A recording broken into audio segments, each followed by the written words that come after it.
avec ces images de la mobilisation à Marseille. Vous le voyez, le cortège est impressionnant, 200 000 personnes selon les syndicats, 27 000 selon la police.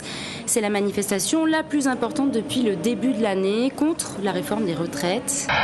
Justement, quelles sont les conséquences d'abord à court terme de ce mouvement ? À court terme, ne serait-ce que ce week-end, c'est plus d'1 million d'euros qui ont été perdus pour les commerçants et les entreprises qui font du tourisme à Marseille, avec les croisiéristes qui n'ont pas pu débarquer. Au niveau du trafic de marchandises, c'est des tas d'entreprises qui ne sont pas livrées, qui ne peuvent plus faire travailler leurs équipes, qui mettent en chômage technique ou qui sont au bord du dépôt de bilan. Le shopping du samedi s'est fait dans un hypercentre encombré. Rue Saint-Ferréol, des touristes hollandais n'en reviennent pas. C'est notre première fois à Marseille, mais c'est le bazar. Et ça ne sent pas bon.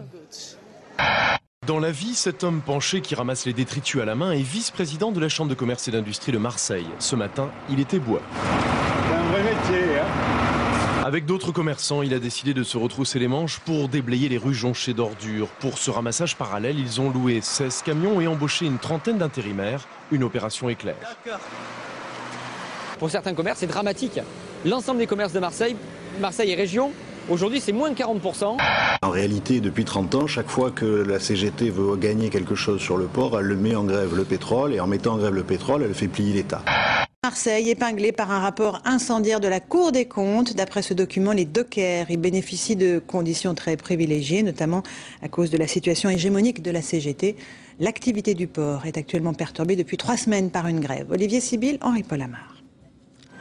Avec ses 10 000 hectares, sa position stratégique sur la route de l'Asie, le port de Marseille dispose de nombreux atouts.